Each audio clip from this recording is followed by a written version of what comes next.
Forward.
Thank you. We appreciate it.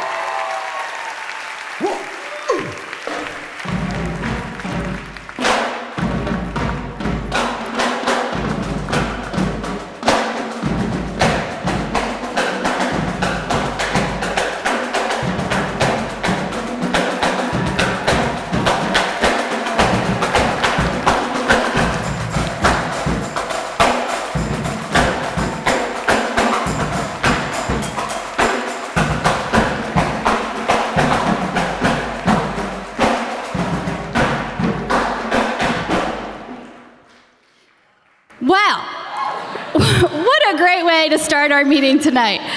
Let's give another round of applause to Temple Guard.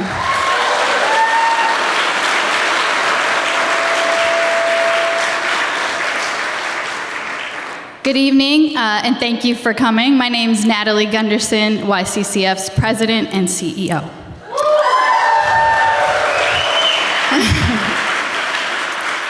I hope everyone is energized after that amazing performance. We are so lucky to have such an inspirational youth program in our community. This past summer, thanks to a grant from the Racial Equity Fund of the York County Community Foundation, Temple Guard was featured on a national stage at the 60th anniversary of the March on Washington. You can read all about it in the annual report, but we're honored to have Aliani James here to share the story about their collective experience.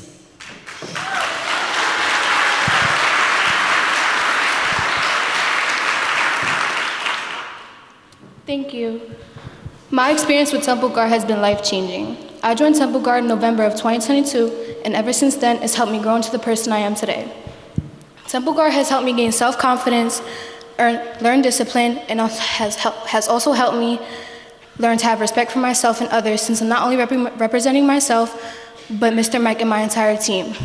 If I were to compare myself when I first joined Temple Guard and where I'm at now, I would believe that the people who have been around and continue to be around would agree that I'm a very different person from when I first started. In the beginning, it was hard, not knowing anyone, not knowing what the expectations were, not being confident. I didn't know what to do. But with the guidance from Mr. Mike and my team teaching me everything I need to know, I am who you see standing here today. Temple Guard will always and forever have a special place in my heart, and I can never thank Mr. Mike and my team enough for everything they've done for me. Thank you. Thank you.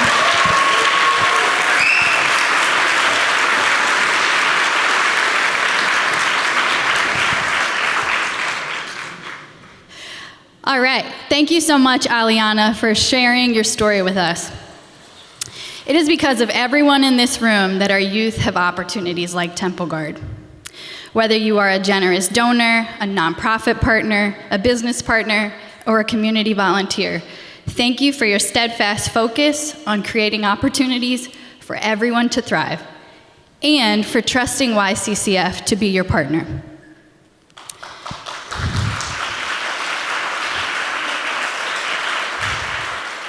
While we say our thank yous, I also want to thank our sponsors for tonight's event. Their support allows everyone in our community to attend this event for free. Thank you to Barley Snyder, CGA Law Firm, Fulton Bank, Gladfelter Insurance Group, M&T Bank, RKL, Wagman, Wellspan Health, and the York Water Company. Let's give them a round of applause.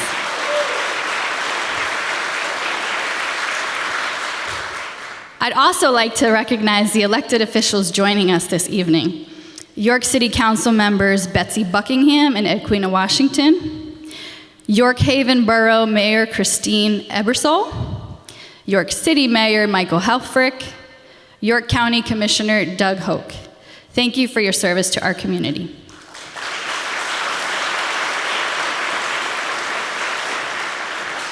You'll hear a little bit more from me later, but now if you could welcome Holly Mayer, our current board chair.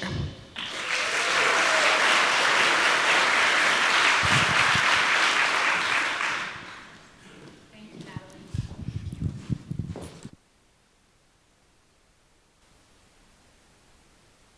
I got that. All right, thank you, Natalee. On behalf of the Board of Directors, we are excited to have Natalee leading YCCF. Finding the right person to lead our organization was certainly my biggest challenge that I faced last year as board chair. We engaged with a notable DEI-focused search firm and to guide us through a very thoughtful year-long process.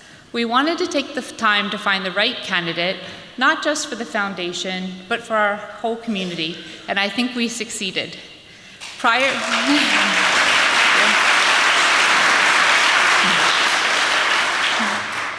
Prior to joining us, Natalee was Vice President of Human Resources at the York Water Company, and along with years of service in leadership roles in various community boards. Additionally, she served on our Grant Distribution Committee and our Racial Equity Fund committees. Natalee joins an experienced and professional staff at YCCF, and together, I am confident that they will lead the organization into the future where York County is a growing, prosperous, and united community with unsurpassed opportunities for everyone to thrive. I'd like to take a moment to thank the staff for their dedication to our community, not just during the search and transition process, but every single day. Please join me in giving them a round of applause.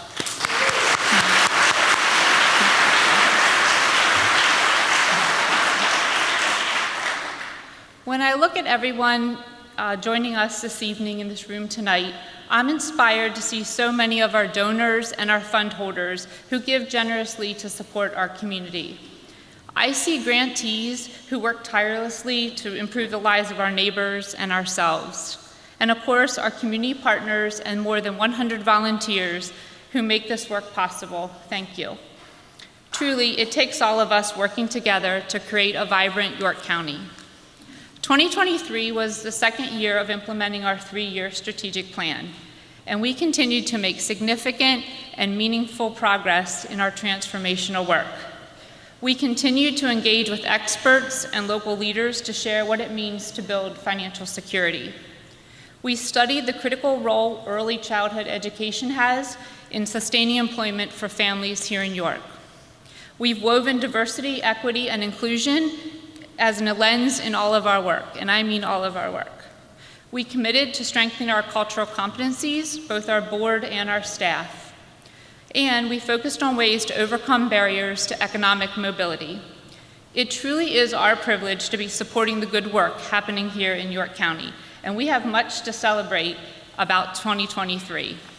I am proud to share that YCCF and our supporting organization, the Memorial Health Fund, awarded a record high $10.6 million in grants to 424 organizations.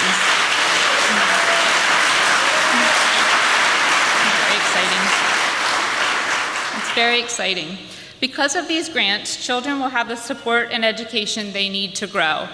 Adults will have the training, childcare, and transportation they need to retain family-sustaining employment. And people of all ages can live in affordable homes and safe neighborhoods that support them. Generous donors contributed $8.5 million to their endowments to support the community for generations to come. Engaged donors partner with our team to start 26 new funds to carry out their legacies. Nonprofit partners, they added $1.6 million to their funds to help sustain their organizations forever. And students from all over York County received more than $525,000 in scholarships to continue their education. Our Racial Equity Fund awarded more than $130,000 in grants to advance equitable opportunities in our community.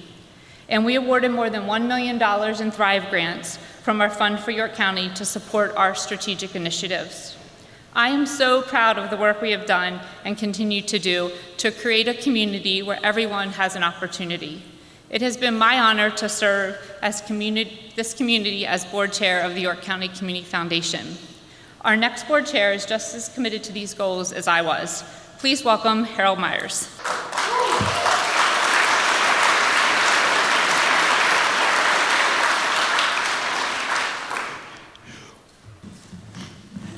Good evening, everyone. And I really want to take time to thank Holly for her service, and I look forward to continue working with her in the upcoming year. We got to hang around for one more year. This is such an exciting time for the foundation and our community at large. We're looking forward to seizing some opportunities that lie ahead, but first I want to share what's not changing at the foundation. What isn't changing is our commitment to creating a vibrant York County with unsurpassed opportunities for everyone to thrive. We aren't changing our focus when helping build economic mobility for low-income individuals of all ages through career development, child and youth development, health, housing, and transportation. We continue to make York County more equitable and inclusive through our actions and our grant making. Our work to help York County residents experience quality living as we all age will continue through embracing aging and Trove Street. Our role in helping people carry out their legacies and sustaining nonprofits through endowments remains at the heart of how we support our community. We are the Community Foundation, here to be a partner in strategic giving and provide support to our nonprofit sector and the good work that they do. In order to best serve our community, we are excited for opportunities to become more accessible for everyone. We are reaching more nonprofit organizations with information about our grant opportunities. These efforts are working in 2023. 26 organizations received grants from the foundation for the very first time. Many of them are here tonight. One of our new grantees to receive a Thrive grant for the Fund from York County was the York Builders Association Workforce Now Foundation.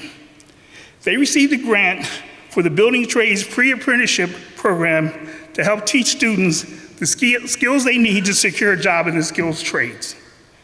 Because of the grant, 21 York County high school students had the opportunity to participate in the state register program at no cost. These students received a 10-hour OSHA certification, an introduction to carpentry, framing, plumbing, electrical, masonry, HVAC, and finish work, including drywall. Each student was provided with safety equipment, a hammer, a speed square, tape measures, and a tool belt that they get to keep once they complete the program. These young people are gaining valuable skills that will help them secure career opportunities that pay life-sustaining wages that can provide for themselves and their families in the future. These programs set them up so that they can thrive.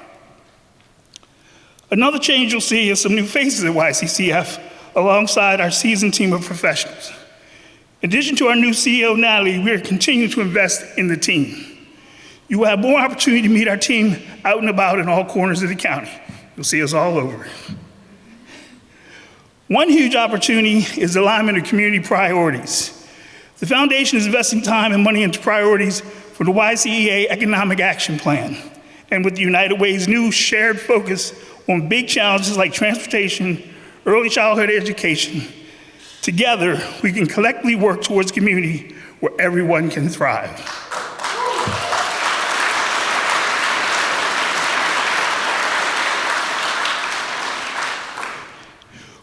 We know that we can't tackle these challenges in our community alone. We will continue to forge and strengthen partnerships with partners like YCEA and United Way, working towards the same goals. As a community, working together, we need our donors investing their dollars in innovative solutions, and we continue needing strong nonprofit organizations to carry out the work. The Foundation's biggest opportunity exists in supporting the capacity of our nonprofit partners. Carol Steinhauser, Foundation's first executive director, knew the importance of keeping the sector strong and created the Nonprofit Management Assistance Fund at the Foundation in 2004 for this purpose. Because of her vision, strengthening the nonprofit sector has been a priority of the Foundation. Kellen has been the driving force behind so many wonderful projects and initiatives in our community, including the Women's Giving Circle of York County Community Foundation. With that, I'd like to introduce Chris Pollack, who is the chair of the Women's Giving Circle, to the stage.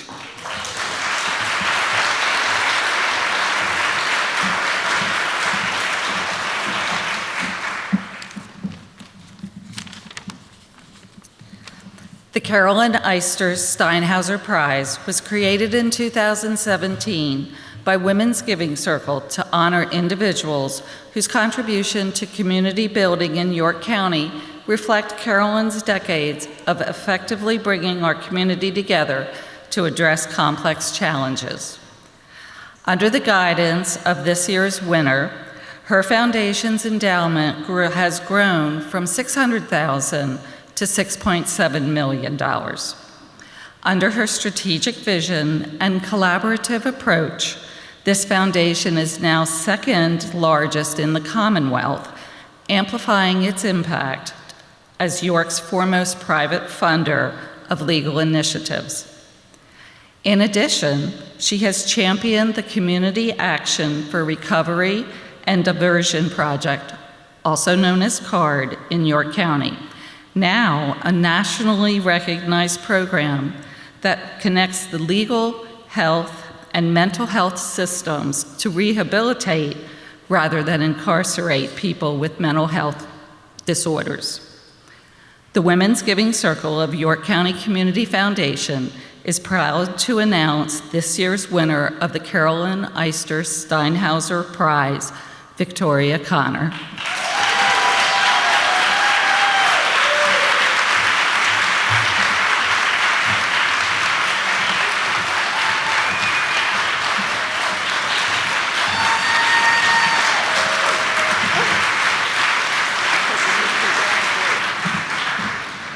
Okay, she got me crying up here. I have to say thank you, Chris, and thank you to the group. I am so humbled and deeply honored to receive this recognition by a group of individuals I so highly regard, and to be selected for an award named after my dear friend and mentor, Carolyn Steinhauser, is a moment I'm going to cherish forever. Not to mention the beautiful artwork created by my talented friend, Ophelia Chambliss. Reflecting on my professional journey brought to mind a favorite quote by Professor Randy Pash, and it's, "Luck is when preparedness meets opportunity." I was lucky 25 years ago, early in my career, to have met Carolyn, who, if I had to describe her, is a combination of the charm and sharp wit and compassion of Betty White and the brilliant intellect of Warren Buffett. Let that sink in for a minute. If you know her, you know she is smart as hell and funny and warm, yet formidable. She won't mince words if you get on her bad side. And by that I mean if you're considering investments in any efforts that lack leadership, a good program with a plan for sustainability, and accountability. And when Carolyn was the part-time unpaid staff in the early days of the Community Foundation, she learned what she didn't know about building endowment from her mentor, Jean Struckoff, and good people like attorney Bill Anstein and many others, probably some of you in this room. From the seeds that she planted, the foundation grew into the force that it as we know it. And since then, it has grown even more thanks to the years with Jane Conover at the helm, and will continue to do so under the leadership of my another dear friend, Natalee Gunderson. Carolyn became a mentor and trusted confidant and friend to me, like Jean, or Struck as he was known, was to her. She was incredibly generous with her time and sharing of knowledge. She created the Women's Giving Circle to educate and inspire other women like myself, and our men friends too, to consider how we might collectively learn about community issues, pool our resources, and invest together for real impact. There are too many examples to list, but I'm so glad at your fingertips you have the annual report and the annual report of the Community Foundation to take a look at. When Carolyn approached me about the opportunity to lead the philanthropic efforts of the York County Bar, I knew I was ready. I was prepared. Thanks to her guidance and the unwavering support of my own husband, Mike, I embarked on a new chapter in my career, one dedicated to advancing access to justice and addressing the most pressing issues facing our community. Like the Community Foundation, we too have grown, as Chris had said, and I'm proud to be the organization's first professional staff, and soon I'll be celebrating 13 years. And with the support of many of you here today, and you know who you are, we have achieved some remarkable financial goals.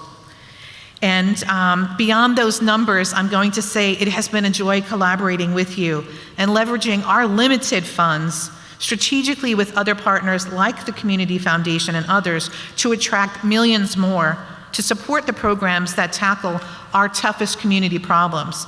And by those, I'm focused on the group violence intervention, stopping the shootings, the stabbings, and hopefully the terrorism by the dirt bikes very soon. And truancy prevention to keep youth in school and out of the criminal justice system. Workforce development, helping those who deserve a second chance by expunging their criminal records, especially of nonviolent offenders, and removing those barriers to employment, affordable housing, and other basic needs.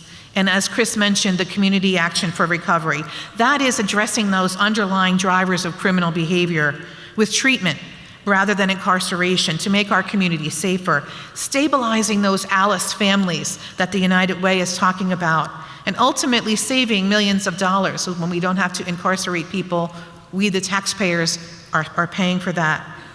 But as we look ahead, there remains much ground to cover. However, in this moment, I'm extending my heartfelt thanks and gratitude for this recognition. And I pledge to all of you to continue to honor Carolyn's legacy by being a champion of strategic philanthropy right here. And on a lighter note, Carolyn, who regrettably couldn't join us, is present with us via FaceTime in the front row.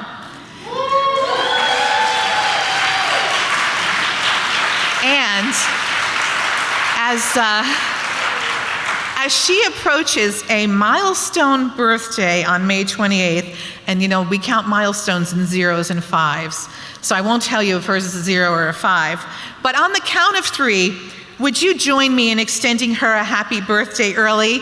1, 2, 3, happy birthday, Carolyn. Thank you all so much.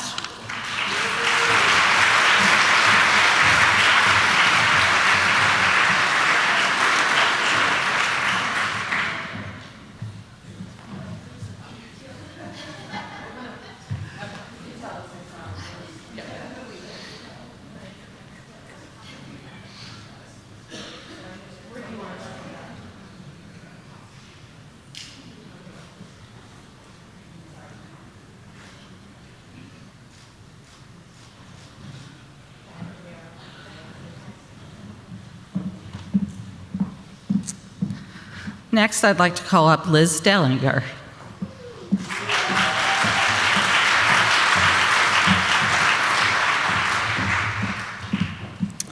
right, hey everybody, I am Liz Dellinger, Secretary of YCCF Board, and I chair the Community Resource Development Committee. Let's give Victoria another round of applause for that prestigious award. Thank you, Victoria, for all you do for our community.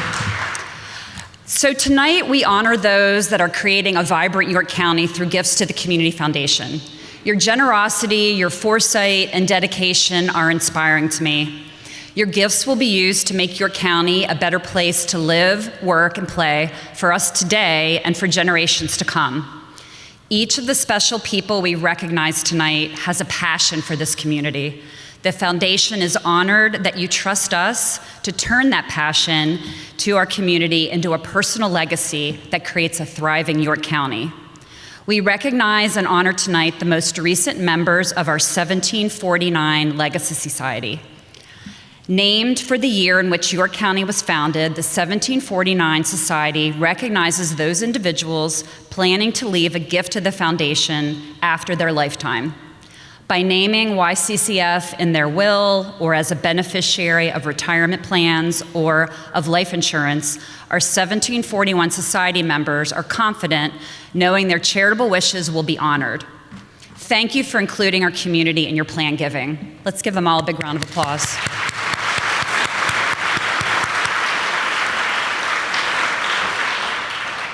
So you've heard that 26 new funds were established at YCCF to fulfill the charitable goals of their creators and form the building blocks of their individual and family legacies.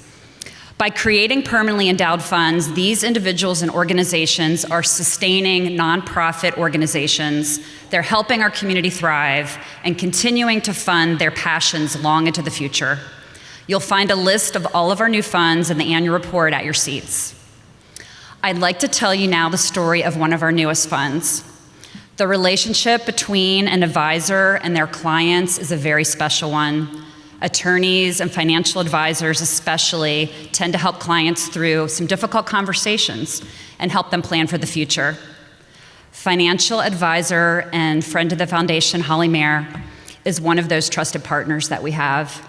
In getting to know her client, Bob Strine, and unfortunately Bob could not be here tonight, she learned about the organizations and causes that he cared passionately about, and she introduced him to YCCF so he could learn more about how he could support those organizations beyond his lifetime.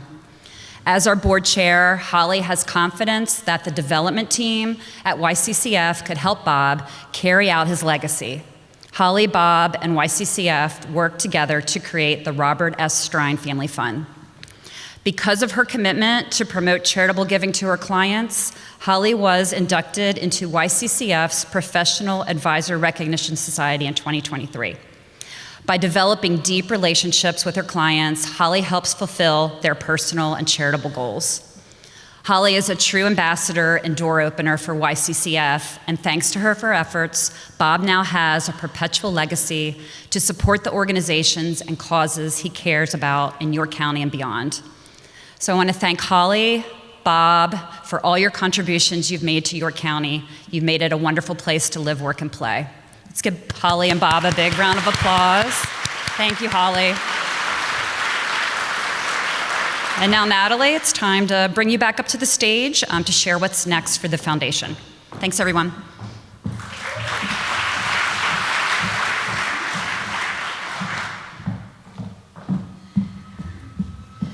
All right, thank you so much, Liz. And thank you to all of our new 1749 Society members and fund holders. You are setting an example for our community, both how to leave your legacy, but how to live your legacy today as well. Harold, in his comments, alluded to one of YCCF's biggest opportunities, which is supporting the resiliency of our nonprofits sector. York County's nonprofits create opportunities for everyone to thrive by providing essential services to our community. That is why it is important to ensure that our nonprofits can thrive too. In October of 2023, along with our partners at the Powder Mill Foundation and Wareheim Foundation, we launched a comprehensive review of York County's nonprofit landscape.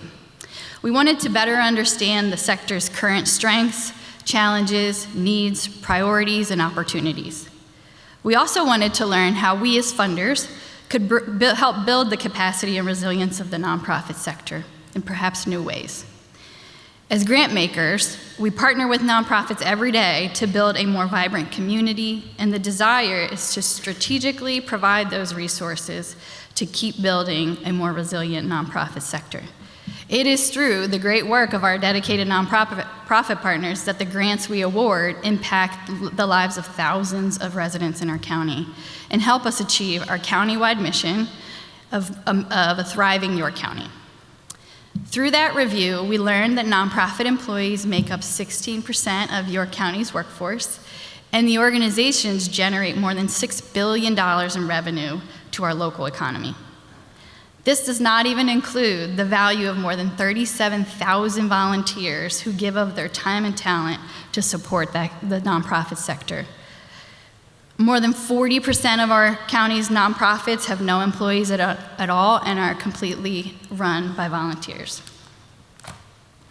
We also learned that the biggest challenges facing our nonprofits include leadership development, operational resources, and the ability to attract additional funding from government and other philanthropic sources through advocacy.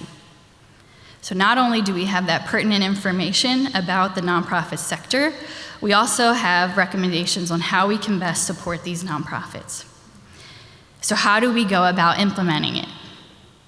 At YCCF, we are committed to working collaboratively with our partners, nonprofits, and local and statewide organizations to advance these efforts, but we have to do it together.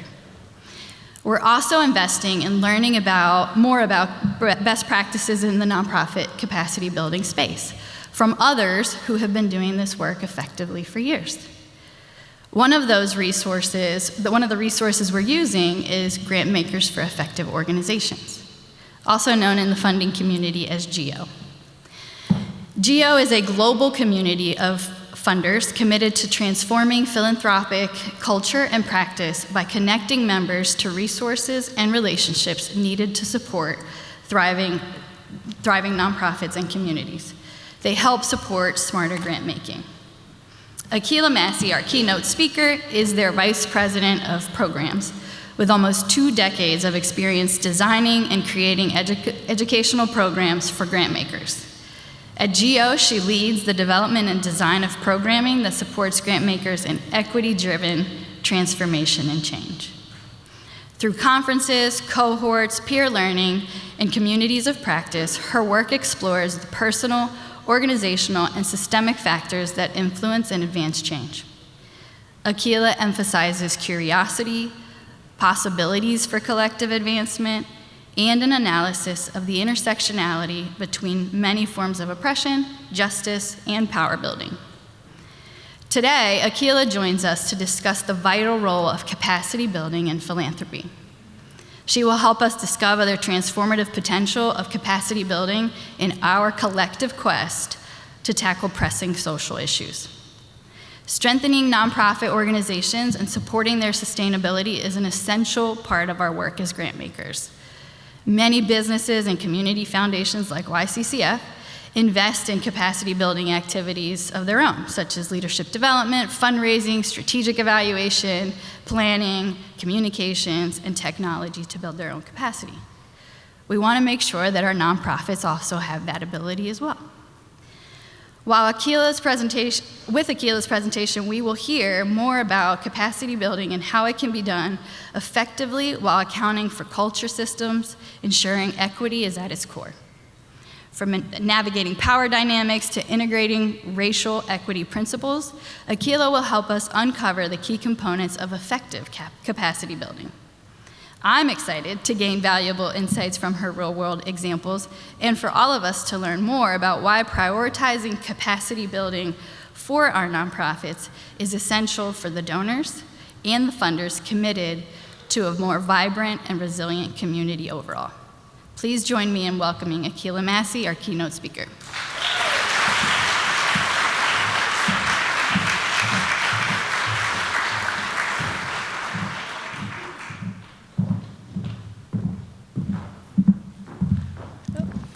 I left my water down there, but I guess I'll be okay for a little bit. It'll keep me from talking too long. Oh, all right, I'll take it. It's not tap water,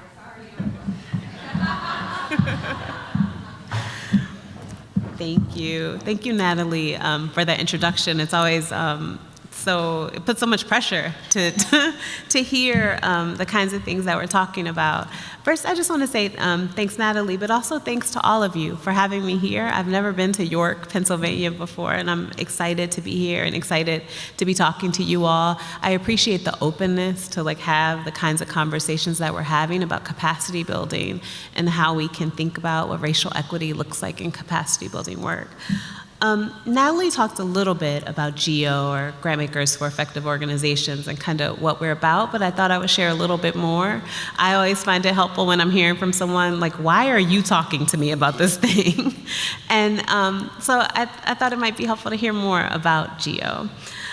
So as Natalie said, we're a community of grantmakers committed to changing philanthropic culture and practice in ways that support thriving communities. And what we think about when we think about how philanthropic culture can change, it really is an opportunity for us to slow down and think, what is philanthropic culture? What are the ways that we've created? How do we move? How do we want to be as grant makers? And one way that we have understood that is to really be able to think about, one, what does racial equity integration look like in philanthropic culture? And there, for us as an organization, we're trying to understand, we've heard so many people over the last few years kind of talk about racial equity, and they're integrating racial equity. They put it on their website and folded it into their missions. But we've tried to simplify it. And what we mean when we say it is, what are the systems that have been in place that create the conditions that we're kind of responding to now? So if we look and we see certain disparities, if we see advantages, if we see things and we kind of want it to be different, how do we get to that situation? And how do we then look at the systems and change them so that they create the conditions that we're trying to change? It isn't, it sounds simple. It does sound simpler than it actually is to do, but it lets us kind of understand, keep our focus, use the information that we have to close gaps. The other thing that we think about when we talk about philanthropic culture is the importance of centering relationships. And so many of you all, especially as place-based funders, that's everything. And for us, it's so important, both inside a sector, how are grant makers in relationship with each other, across our sectors, how are grant makers and nonprofits in relationship with each other, as individuals. I can't really partner well with your organization if I can't get along with you as a person. How are we building relationships with each other as individuals? And relationships are so important because it gives us what we need to keep moving. I think about any time I'm faced with something kind of thorny and I don't know how to take the next step, I'm not quite sure how to move, I call my people. I call my sister, I call my mentors, I call trusted colleagues. And so relationships really give us what we need, especially when we're trying to advance the kinds of changes that we're trying to advance here. The other thing that we think about when we're talking about philanthropic culture is cultivating our ability to be something different. Change is hard. I had to change the library that I go to, and I complained about it for a month. And so when we think about actually changing how our organizations operate, changing our systems, our processes, it can just be really complicated work. There's a lot of emotion that comes with it. And so when we think about the ways that philanthropic culture can be different, we can really think about, what does it mean to cultivate our ability to do something different, to be different with each other, to build trust, to show up with vulnerability, all of those things that are really important. The other thing, so Gio, we have our two buckets. We're thinking about philanthropic culture, how we want to be with each other, how we do our work. We're also thinking about what we do. And the what we do is how we talk about grant-making practice. We've had 5 areas that we focus on in grant-making practice that we've been advocating for over our history. We've been around for about 25 years. And those 5 practice areas are multi-year general operating support. Also, we sometimes call it flexible, reliable funding. And we see that as an expression of trust that grant makers can make in nonprofit organizations. We can say, we trust your leadership, we trust you to do what it is that you are doing, we believe in you. And we trust you to make decisions about resources that will like support the community. And so that's why we advocate for that practice. The second practice that we advocate for is learning and evaluation. And there, we're just trying to take the evaluation work that so many organizations do and put it into service of learning. Let's create like a little bit of a virtuous cycle where the data, the information that we're collecting, we are actually using to make improvements. We're using it to like do something that puts us closer to the goals that we're trying to reach. The third practice, which I feel like I don't even need to talk about because I've heard about it already so much here and I know you all are doing it, is collaboration. But where are grant makers collaborating with each other? Where are nonprofits collaborating with each other? Where are we doing like public-private partnerships and like working together across government? It will take all of us to make the kinds of changes that we want to make. And so we talk about collaboration as something that's really important to consider. The fourth practice that we advocate for as an organization is what we call community-driven philanthropy. We also see it sometimes as participatory grant making, participatory philanthropy. But the idea there is how grant makers and nonprofit organizations can be working in partnership. What does participation look like? Sometimes that is strategy development, sometimes that's in learning and evaluation work, sometimes it's in about how decisions are made about grant making. But like, what does it look like to really kind of interrogate those relationships? And then the fifth, the one that we're talking about the most today, is capacity building. We define capacity building as the process of building, I'm going to read it because it's a long definition, building and strengthening the systems, structures, cultures, skills, resources, and power that organizations need to serve their communities. And we like that definition in part because it is so broad. It touches on so many things. There's so many aspects of organizational work that are important and that we need to pay attention to and be willing to kind of support if we really want organizations to be able to respond to the conditions that they're responding to. It's also important, capacity building, because it allows you to really strengthen leaders. Like, we aren't just talking about organizations, we're talking about people who are committed to a region, committed to an issue area, and we want to see them be strengthened too. As leaders, we want to see them be able to move wherever they're going to go and take all of that like wisdom, skill, experience with them. The general idea is just that strengthening nonprofit organizations is not a nice to have. It is essential in preparing organizations to respond to the challenges that they're responding to. We all win when we give nonprofits the tools they need to adapt to win. And then of course, we have to trust them to use those tools in ways that improve the world. So in thinking about like what the current state is, there is good news. The good news, one, there's a lot of good news. Some of the good news is though, that most funders actually do provide capacity building support.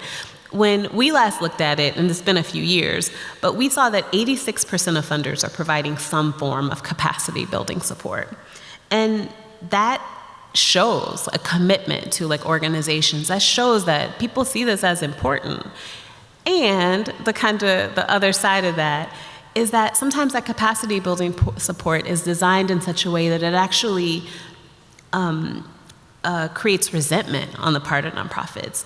We have heard stories of sometimes like a grant that's relatively small, and for like capacity building work, it doesn't come with general operating support. It pulls the nonprofit leader away. It's like, oh, well, when you enter this capacity building program, now you have to meet monthly with these other leaders and pulling them away from their work. And so it can really just kind of not serve the purposes that it's designed to serve.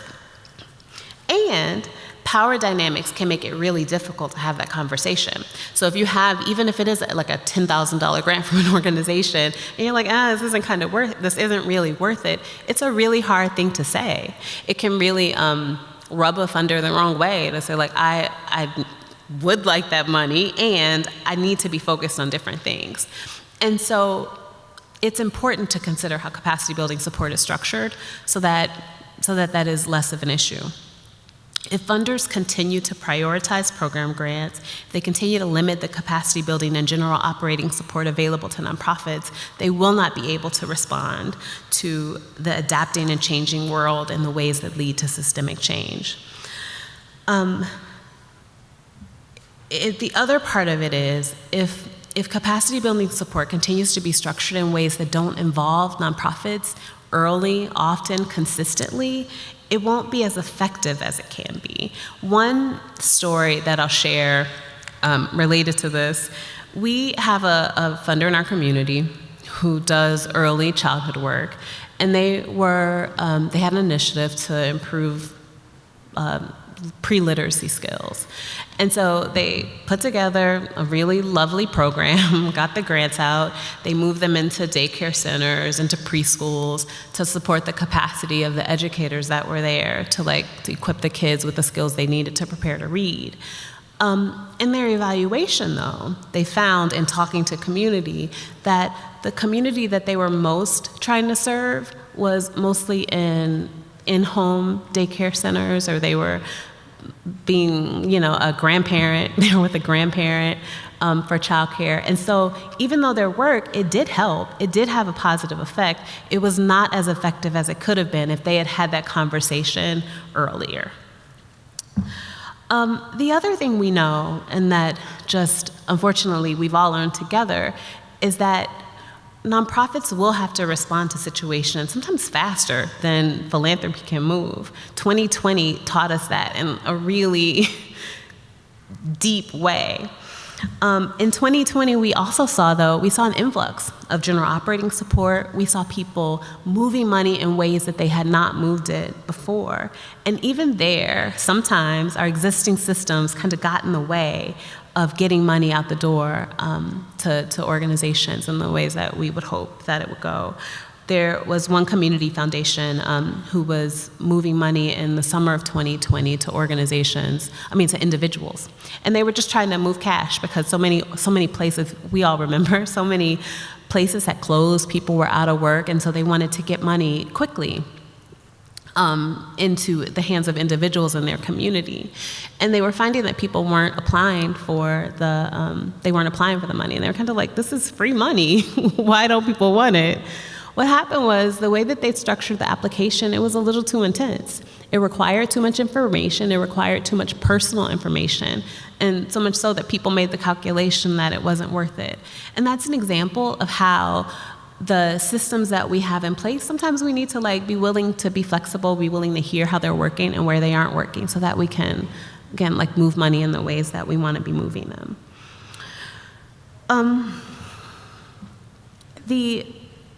The other thing that's related to this, and we think about this a lot as we think about philanthropic culture, is where our culture comes from. Philanthropic culture is different in every foundation, in every community or institution. And there are some things that tend to kind of come, that there's some through lines that we see. One thing is that often banks have been a big part of shaping what philanthropic culture looks like, because banks, even now, many foundations have bank employees as trustees. And what that does is it's created a space where we talk about due diligence sometimes in ways that we've kind of lifted, that's carried over from how banks think about, how they make financial assessments of organizations. And that's okay. It's just that we need to understand how we got there so that we can then make decisions about how we want to pivot. The good news is we can make progress in all of these areas. These are things that we can change as a sector, especially with the commitment and creativity I see in rooms like these. I know we can see things shift. Philanthropy consistently shows up for communities asking how can I help? Now the work in front of us is to make sure that we're able to hear the answer to that question. So what can we do? There are three things that I think will be really important to kind of make these sorts of shifts. One, we can think about changing our mindset about what philanthropy is and what it's for, what it's designed to do, and how it does it. We can give with a racial equity analysis and a racial equity approach. And we can really especially think about capacity building and general operating support as tools that will create a nonprofit sector that is vibrant and resilient in the ways that we need it to be. When we think about changing our mindset about philanthropy and what it's for, it isn't just that philanthropy consistently is offering resources, of course, to the nonprofit sector. And that is often in the form of like financial resources, and those are important. And there are relationships. There's the opportunity to convene. There's the opportunity to learn and create spaces for learning, create spaces to build capacity together that philanthropy is uniquely positioned to do. So as we think about the sector, we'll just have to kind of make some of those shifts. The other thing that we can do is give and build our capacity building programs with a racial equity analysis and approach. And what that means, of course, is different for every organization. It'll just look different based on what your particular needs are. But some of the ways that we think about it, especially as it relates to capacity building, we think about power, we think about culture and systems. When we think about power, we're thinking about when a capacity building program is built out, who's making decisions about it? Who's choosing the consultants? Who decides how flexible it is or the scope of its work? When that is happening together with communities, we think like we can start to mitigate and respond to some of those power dynamics. When we think about culture, we can ask questions like, how is a historical or political context being taken into account as we build out this program? And there's no right answer. It's just a question that we can like ask ourselves. One kind of story about this, we had a funder working in an indigenous community, and they kind of built out a capacity building program. They were going to do a convening, and they thought really carefully about like making sure they wanted the culture to be reflective of this culture that they were in. And so they created a menu with like this beautiful like indigenous like food, and they had music and art, and they did all this work, and it was a lovely convening. They moved through it with their group, and they'd even thought about like, oh, we want to like put power into the hands of the communities. We want them to be making decisions. And so they had a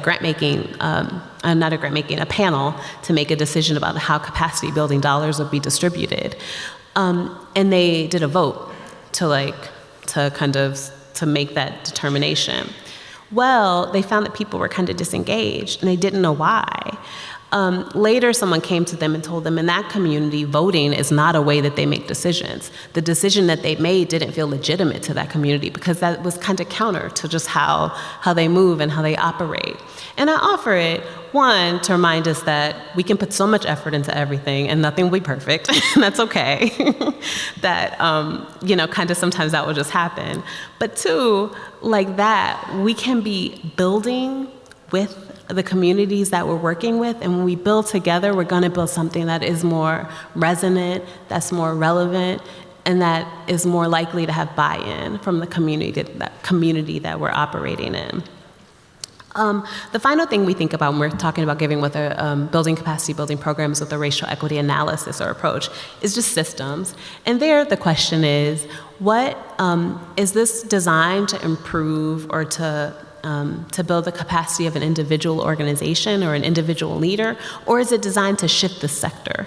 And if so, why? And again, these are questions that we offer just to think about as we're building out these kinds of programs. The final thing is we think about kind of offering more capacity building and general operating support. We offer, and I can share a link to a publication. I should have brought a QR code or something so you all could download it if you were interested. But when we think about building capacity building programs, we call them the 3 C's. And it's that all capacity building programs should be contextual, continuous, and collective. When we talk about contextual, you all can probably guess where we would go with that one. We want to just be tailoring the capacity building work to the organizations that are taking part, not necessarily lifting wholesale some idea that we heard that someone else used, but making sure that we're building it out with the folks who are most involved. The other thing we're thinking about is continuous. And this really ties into our love and advocacy for multi-year general operating support. But often we're making grants. If we're doing it kind of year by year, we're not there to see the progress that has happened. We're not there to see the change and celebrate what our contributions have wrought. And so we think that when capacity building support is given over a longer period of time, it really allows organizations to understand the impact of their dollars. You want to be there, as conditions change, so that you can celebrate too. The last thing that we think about is this idea of collective and like what collective capacity building support looks like.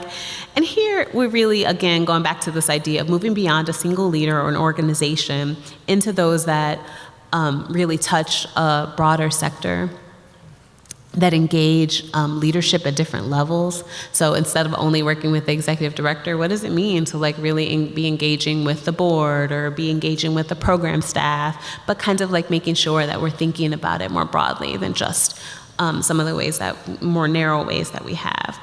The other way to think about capacity building as collective is to be thinking about working with other grant makers. How is that? How are we both sharing resources, like sharing ideas?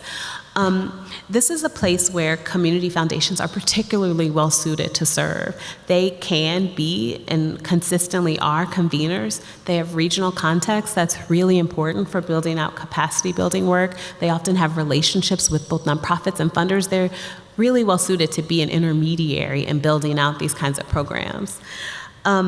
Community foundations can also like support nonprofits with technical assistance often, but also with this kind of like harder to pin down stuff. They can make space to have conversations about network weaving. They can start to weave networks. They can support spaces for conversations about facilitating racial equity conversations. Many of us, many of our organizations are kind of moving through these things, and we know how like thorny they can be, how difficult they can be to have. Sometimes you can feel it in your body, like how like hard it is to have a conversation like that. And community foundations can really kind of do that by supporting like a space to like be in practice, having those kinds of conversations together. It's what we found it takes. The other thing they can do is create space for honesty about like what organizations are experiencing. As I was mentioning before, it's often really difficult to have that conversation directly with like your funder. But when you're having it in a space where you've been convened with lots of other nonprofit leaders, you can kind of talk about what it is that's happening, what you're really experiencing, what you need, and have a kind of, have a community foundation almost serve as a buffer, as a confidential like in-between. It can be a really helpful and useful role that not many organizations can play. The main idea that I want to kind of leave you with is just that we know nonprofits have the expertise. They have been doing this work. They're often issue area experts. They have the proximity. They're close to community. They're plugged into community. And that proximity is key to like making decisions that are gonna like be the most effective in like actually making change. The thing they need now is they need the support. They need the support of donors, both through capacity building work, through general operating support. They need folks to stay with them shoulder to shoulder and really be willing to see change happen. I'll wrap up with another story. It's pretty short. I find it to be, I'll just go into it. The executive director of a like youth-focused nonprofit, they kind of do like sports and recreation work. And they found in 2020 again, they'd been doing in-person work. They had to pivot almost immediately to Zoom and kind of all the stuff that we all went through, like my mic and do people have access, like all that kind of stuff. But they had to, of course, do it with students. People who have school-age children, probably you had to do that too. But they were able to pivot and kind of like move into that right away and figure out what their programs would look like in that space. They were able to provide a space for students to process and discuss the murder of George Floyd when that happened a few months after the pandemic started. They were able to engage children who were isolated at home over the summer of 2020 when we were all kind of moving through what just felt we hadn't experienced in our lifetimes.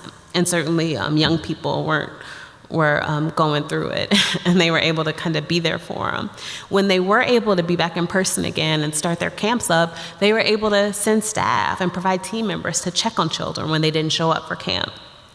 The idea that, the reason I describe their work in that way is they were able to significantly expand their reach in response to once in a generation, probably multi-generation challenge. And they were able to do that because of the support they had from the funders who were in their corner, who had built their capacity, built their leadership capacity so that they could adapt when they needed to adapt in a way that no one could have predicted. And they were able to do that And it feels like a story that's the epitome of what a resilient nonprofit looks like. And I think the question for us now is to think, what's the role of funders in building nonprofits that are that resilient? If we can show up for nonprofits in these really important ways, we can demonstrate that we can do what needs to be done, but also that we can be a philanthropic sector that is realistic about the world that we live in and clear on how we will contribute to the world we want to see. So I think that's it for me. Thank you so much for your time. It's been really nice to be with you.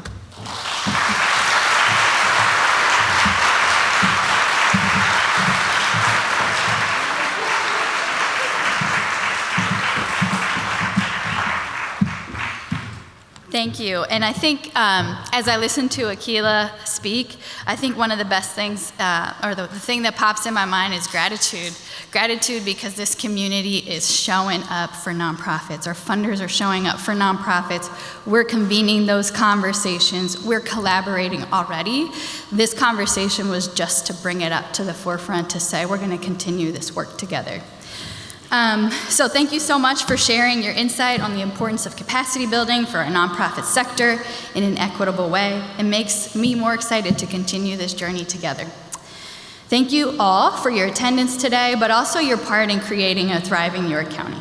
Thank you for your attendance, your support today as we walk this journey together, and for focusing and making sure our community, our county, and our nonprofit sector continues to thrive. Thank you for trusting us as one of the partners. That concludes our formal program for this evening, and we hope you will join us for our reception. Thank you again for your attendance.